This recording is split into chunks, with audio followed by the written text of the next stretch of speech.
જય કુખાર મેડીમાં શું તમારે કુળદેવી માના દર્શન કરવા છે તે વાત ઉપર માતાજીએ શું કીધું આપણે આગળ પ્રવચનમાં જોશું. જય કુખાર મેડીમાં. ભલે રામ, તમારી દરેકની કુળદેવીના રામ. હું બોલું છું તો તમારે એવું જ માની લેવાનું કે મારી કુળદેવી બોલે છે. મનથી એવું સ્મરણ કરી લેવાનું કે ખુખાર મેલડી નહીં પણ મારી ચામુંડ માતા બોલે છે, તો એવું માની લેજો. આ મારી મહાકાળી માં બોલે છે, મારી હરસિદ્ધિ બોલે છે, માની લેજો. તમારા માટે તો મારા રૂપ જ બદલવાના હોય ને. માં મારી કુળદેવીના દર્શન કરાય તો હું જ મેલડી કુળદેવીનું રૂપ બનીને હરસિદ્ધિ બની જાય કે લે દીકરા તારી કુળદેવી આવી. મેં માતાઓ ચો અલગ છે, એક જ છે ને. હા, તો તમે મારું નામ કંઈક લોકોને એવું થતું હોય કે માડી અમને તમારી કુળદેવી કરતા તું વધારે યાદ આવે છે, તો માડી અમને અમારી કુળદેવી યાત્રા જ નહીં થાય ને તો ના નહીં થાય. એનું કારણ છે કે હું યાદ આવીશ તો પાછળ તમારી કુળદેવી યાદ આવી જશે. તમારી કુળદેવી યાદ આવે તો પાછળનું મેલડી યાદ આવી જાય. અને મેલડી યાદ આવીશ તે આપે રૂપે મારા રામ યાદ આવે ને. તમારે રામને યાદ કરવાની જરૂર નહીં પડે, પડશે. અરે મેલડી માતાનું મંદિર આવશે ને તો એમ થશે કે રામ રામ કરો છો કે નહીં. હનુમાનજીનું મંદિર આવે તો કહેવાનું કે રામ રામ. મહાદેવનું મંદિર આવે તો શું કહેવાનું? રામ રામ. ખોડિયાર માતાનું મંદિર આવે, બાપા સીતારામનું આવે, જલારામ બાપાનું આવે, કે કોઈ બી દેવી દેવતાઓનું મંદિર બજારમાં કે રસ્તામાં ક્યાંય બી હાઈવે પર જતા હોય અને તમારી સામે કોઈ મંદિર આવે તો તમારે ખાલી આટલું કહેવાનું કે રામ રામ. શું કહેવાનું? રામ રામ. ખાલી આ ડોકોલો રામ રામ કહેવાથી એ બધી માતાઓ તમારી પર પ્રસન્ન આપે રૂપે. તે એ માતાને ખાલી રામ રામ કીધેલું હશે ને. રસ્તા ઉપર રોજનો તમારો રસ્તો હોય, ફરિયાનો, સોસાયટીનો, નોકરી પર જવાનો કે ક્યાંય બી જતા હોય તો તમે જે રસ્તા પર આવતા હોય મંદિર આવો ને તમે એમ કહો રામ રામ. એ રામ રામ કીધેલું એ મંદિરવાળી માતા ક્યારે ભૂલશે નહીં. એ ભલે ગોખલામાં બેઠી, મઠમાં બેઠી, ગમે તે રામ રામ બોલેલું એ હનુમાનજીનું નાની ડેરી હશે ને તમે કીધું કે સીતારામ તો હનુમાનજી અતિ પ્રસન્ન થશે કે મારા પ્રભુનું નામ લીધું. કોણે નામ લીધું તરત જોશે. કોણે લીધું? હા, ફોટો પાડ લેશે તમારો. વાંધો ને, ચિંતા ના કર, તે મારા પ્રભુનું નામ લીધું છે, તે મારા રામનું નામ લીધું છે, તે મારા રામનું નામ લીધું છે. તો જા, તારો ફોટો મેં હનુમાનજીએ પાડી લીધો. હવે આ રસ્તા પર તું ગમે ત્યાં નીકળે, કોઈ કદાચ એક્સિડન્ટ થવાનો હશે ને તું હનુમાનજી આડો ઉભો રહી. એવું થાય? એવું ક્યાંક નહીં. હનુમાનજી એવું ક્યાંક નહીં, તે મારા રામનું નામ લીધું છે. એવી રીતે બધી માતાઓને રામ પ્રિય રામ રામ કરજો. રામ રામ રામ રામ રામ રામ રામ રામ રામ રામ. એ રામ રામ ખાલી 2 વખત તમે બોલશો કે રામ રામ. કોઈ બી મંદિર આવે કે રામ રામ મનથી. રામ રામ જોરથી ના બોલો કઈ નહીં. રામ રામ મનથી.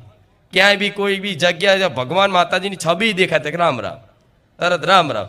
એ ભગવાન માતાજીને રામ રામ કહેવામાં તો દિવસમાં તમે વધાર નહીં પણ હો મંદિર કે હો માતાજીના ફોટા છબી જોતા હશો. 100 તો હશે જ મિનિમમ તમારી નજરમાં આસપાસ. તો 100 વખત એમને એમ રામ બોલાઈ ગયું. 2 વખત બોલાય રામ રામ તો 100 નું 200 વખત થઈ ગયું. કોઈનો ફોન આવ્યો તો શું બોલે? રામ રામ. હેલો નહીં. આ તો કે હાલો હાલો ના હાલો હાલો હાલો હાલો હાલો ચમ બોલો છે ખબર નહીં તમને. ખબર છે હલો ચમ બોલાવવા આવે? કહું? આ કહી દો હેડો. હેલો શબ્દ આપણો પહેલા તો ભારતમાં પહેલેથી દરેક ગામડાઓમાં રામ રામ થતું. દિવાળીના રામ રામ થતું ને. અને અત્યારે તો ફોન હેલો એટલે કે હા બોલો હેલો 4 વખત તો હેલો બોલશે. અલે એના કરતા એટલું રામ રામ બોલે કે હલો રામ રામ રામ રામ રામ રામ કહેવાય કે નહીં? શરમ આવા કહેતા? બોલાય રામ રામ બોલવાની આદત બનાવો. તમારા સગા સંબંધીનો ફોન કે રામ રામ તો એ પેલા શર્મા છે, હારું બોલું કે ના બોલું.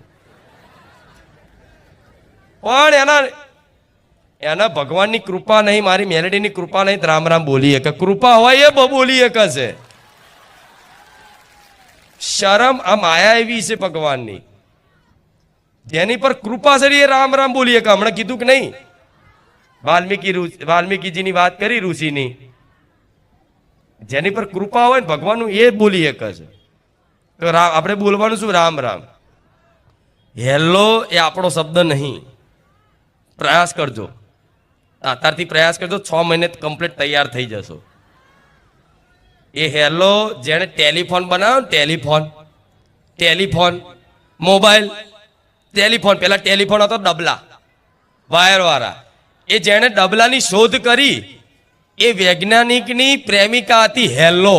એનો પહેલો ફોન એને કર્યો તો હેલો હેલો અલે એ ભારત વાળાએ ઝાલી લીધું હેલો. અલે એની પ્રેમિકાનું નામ લીધા વગર તમે રામનું નામ લઈ લો એટલું તો કલ્યાણ થશે. થાય કે નહીં? આ સત્ય છે, પણ આ ખાલી ખાલી નહીં, સાચી વાત છે. જેને ટેલિફોન બનાવ્યો ને એને જેને પ્રેમ કરતો એની પ્રેમિકા હતી, પ્રેમિકાનું નામ હતું હેલો. એટલે એક ફોન એ આલ્યો, પહેલું ચેક કરવા અત્યારે કીધું હાલો હલો હેલો સંભળાય હેલો હેલો, તારનું બધા પકડી લીધું હેલો હેલો હેલો, અને જયું રામ રામ બધું. આપણે આ એ યુગ તો જતો રહ્યો, એ જમાનો તો જતો રહ્યો, પણ એ જમાનાને પાછો ના લાવી શકીએ, પણ પ્રયત્ન તો કરીએ તો બધાય આમાં જોડાઈ જાઓ. રામ રામ રામ રામ રામ રામ રામ રામ જો જાઓ તો રામ રામ જ બોલવાનું. અને કોઈક રામ રામ બોલાતું ચીરાતું હોય ને, તમને એવું લાગે કે આને રામ રામ બોલવાનું, તો નહીં બોલવાનું, તમારા મનથી બોલે કે રામ રામ. શું કે ચીડા એને વધારે બોલાવાનું? ચીડા. એક વાત કહું, આ વાતથી કોકને ખોટું લાગશે. રામનું નામ સાંભળવાથી રાક્ષસોને પરેશાની થાય. આ શું ખોટું? લંકામાં હનુમાનજીએ જેવી એન્ટ્રી મારી, જય શ્રી રામ, એટલામાં તો બધા રાક્ષસો ભયભીત. આઈ બન્યું કે કોઈ રામનો દૂત આવ્યો છે. એ રામનું નામ સાંભળીને તો લંકામાં ત્રાહીમામ મચી ગયો, ભાગ દોડ થઈ ગઈ. ઓહો, રામનું નામ લઈને કોણ આવ્યું? આઈ બન્યું આજે. રાવણે હલી ગયો તો આ રામનું નામ એને જ અપ્રિય લાગશે કે જે રાક્ષસ હશે. મારા વ્યક્તિગત બધાને કોઈ વાંગરી કરીને ના કહેવાય કે રાક્ષસ છે, પણ પેલા દેવ હતા તો દાનવ હતા, તો અત્યારે તે ભલે કળિયુગ છે, શિંગડા વગરના રાક્ષસો ફરે. શિંગડા નહીં, પેન્ટ શર્ટમાં ફરે છે. સાચું ખોટું?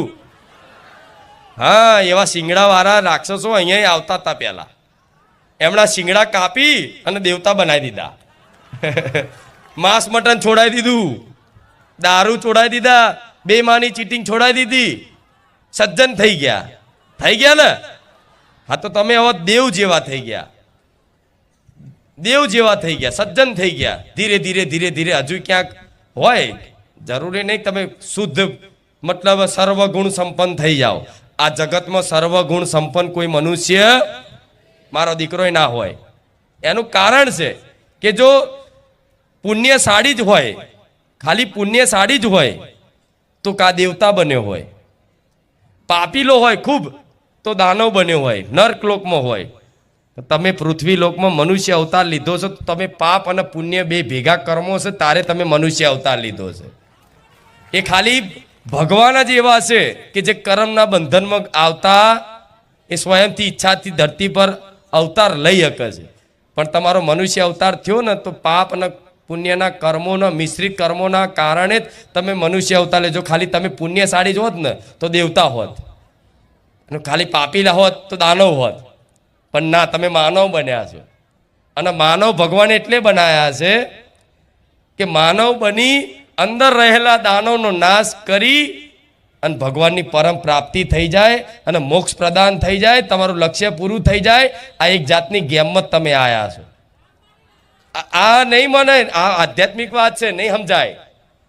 કોઈને મરવાની ચિંતા જ નહીં. હું રોજ યાદ કરાવું છું મૃત્યુની તમારી. એક દાડો મરવાનું નહીં. નહીં મરવાનું, મારા દીકરાની મૃત્યુ થશે ને આજે ને કાલે. તમે તો એવી આશા જ લો, એવી મતલબ પ્રાર્થના કરો કે મારી અમારું આયુષ્ય તારા દીકરાને લાગે. પણ એ કેમ પ્રાર્થના કરો છો કે મારા દીકરાએ સ્વીકાર્યું છે આ વસ્તુ કે આજે ને કાલે જવાનું તો છે જ.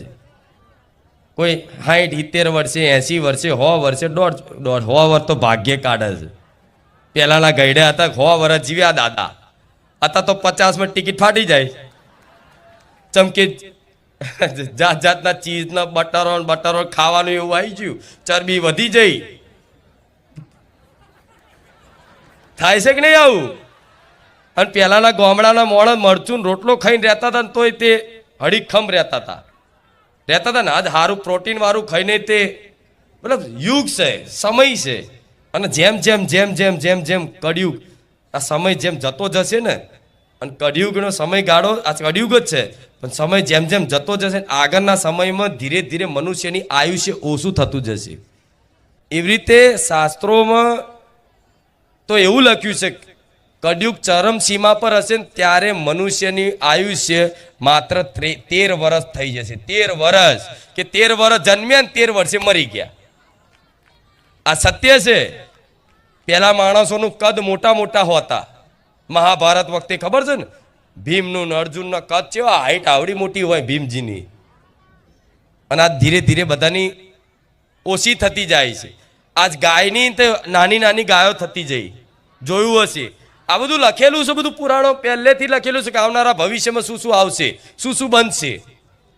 આ બધા સાધુ સંતો મહાત્માઓએ ઋષિ મુનિઓએ પહેલેથી સતયુગ ત્રેતા દ્વાપર ને કલયુગ આ ચારે યુગની રચના પહેલેથી લખી દીધેલી છે.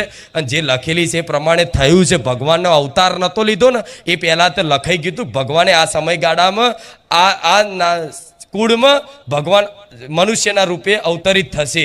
અને ભગવાન સાક્ષાત અવતરિત થયા. એ રીતે આ કળિયુગમાં તે કલ્કી ભગવાનનો અવતાર થવાનો છે. આ શું ખોટું? આ બહુ ઊંચી વાતો છે, પણ આ વાતો સત્ય છે. સત્યને કોઈ મિથ્યા